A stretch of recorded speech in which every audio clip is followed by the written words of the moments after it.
দক্ষিণ দিনাজপুর জেলার কুশমুন্ডি ব্লকের শব্দলপুর গ্রামতলা এলাকায় আয়োজিত আন্তর্জাতিক রাজবংশী রামায়ণ উৎসব এদিন উৎসবমুখর পরিবেশের মধ্য দিয়ে অনুষ্ঠিত হয়।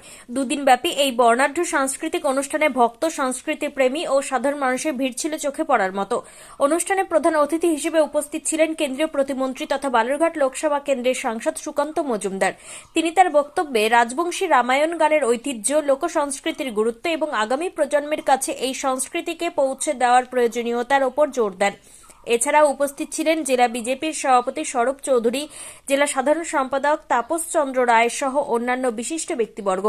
তাদের বক্তব্যেও উঠে আসে রাজবংশী সংস্কৃতির সংরক্ষণ ও প্রসারের বার্তা। উৎসব উপলক্ষে রামায়ণ গান, ভক্তিমূলক সঙ্গীত ও বিভিন্ন লোকজ পরিবেশনা দর্শকদের মুগ্ধ করে।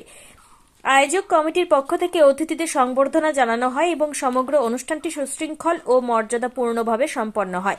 স্থানীয় বাসিন্দাদের স্বতঃস্ফূর্ত অংশগ্রহণে আন্তর্জাতিক রাজবংশী রামায়ণ উৎসব এক মিলন মেলায় পরিণত হয়।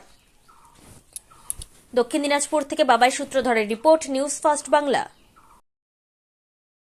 আপনার পরিবারের কোনো সদস্য কি নেশা বা দীর্ঘদিন ধরে মানসিক রোগের মতো সমস্যায় ভুগছেন? স্থায়ী সমাধান পেতে চান? তাহলে আজই চলে আসুন গঙ্গারামপুর পুনর্জন্ম নেশামুক্তি কেন্দ্র, কালদিঘি হিমঘরের পাশে।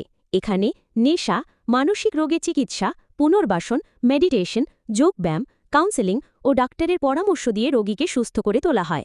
আপনার প্রিয়জনকে সঠিক পথে ফিরিয়ে আনতে সর্বদা পাশে আছে গঙ্গারামপুর পুনর্জন্ম ডি অ্যাডিকশন সেন্টার এবং চ্যারিটেবল ট্রাস্ট।